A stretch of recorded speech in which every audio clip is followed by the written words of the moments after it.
स्वप्न पूरण पई राति अनिद्रा प्रशासन ग्रेटर ब्रह्मपुर पई प्रस्तुति चूड़ांत आसंता काली स्वतंत्र काउंसिल बैठक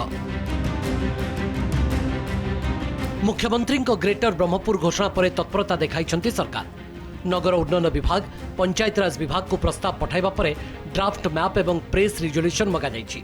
एथिपई आसंता काली स्वतंत्र काउंसिल बैठक बसिबाकु थिबा बेले फाइल काम सारिबाकु मध्य लक्ष्य रखा जाइछि। We have also those clear instructions that we have to December 31st पूर्व we have to complete all the work, but rather हमें आज ही काली emergency meeting गोटे council रे डाका है for this specific purpose, and this emergency meeting is called on the non-working day also.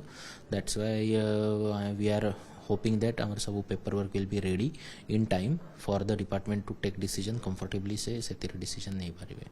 वो चोरी चुपके अचार खाने का मजा। प्राइम अचार पुरानी यादों को अपना बना दे। जनवरी पहला आरंभ हो जनगणना प्रक्रिया, तेणु डिसेम्बर 31 तारिख सुधा काम सारी विज्ञप्ति प्रकाश जरूरी।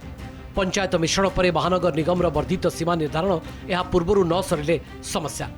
सेबड़े मिश्रण हेबाकु थिबा पंचायत उन्नयन लगी अधिक पांठी देबाकु दाबी करिसेंती ब्रह्मपुर मेयर।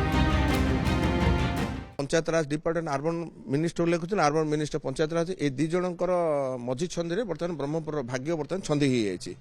आम सरकार को सीधा भाषा कहूँ 31 सुधा जदि सरकार जदि आपण 14टा पंचायत न मिश्रण करती ताहले तापे आगामी दिन में बहुत भयंकर परिस्थिति सृष्टि हम। ये जो प्रतिश्रुति न रही जाऊ ताकू निश्चित भाव में त्वरान्वित करा जाऊ एवं जमती कि ग्रेटर ब्रह्मपुर हम हेले निश्चित भाव में गोपालपुर इम्पोर्टेंस बढ़िया, छत्रपुर इम्पोर्टेंस बढ़िया, ब्रह्मपुर इम्पोर्टेंस बढ़िया एवं आखपाख अंचल बहुत उन्नति हम। माननीय मुख्यमंत्री को जनईछु जे ब्रह्मपुर एमिति आमर फंड अभाव रोचे एवं जेहेतु आज पर्यंत 2.5 वर्ष है गोटे टंकार ठीक से फंड देना जो फंड को आमे विकास काम रे लगे पारिबु। 14 खंड पंचायत मिसिले एतिकी आमे फंड दबु से आगतुरा मध्ये घोषणा करबा दरकार। वर्ष शेष पूर्व ही प्रकाश पाइब ग्रेटर ब्रह्मपुर विज्ञप्ति, नचेत अकल पड़ पारती सरकार। ब्रह्मपुर कैमरा पर्सन सचिन सहित राकेश रोशन महांती, कनक न्यूज।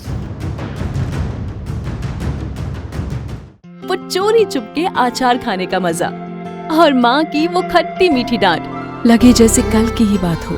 प्राइम अचार पुरानी यादों को अपना बना दे।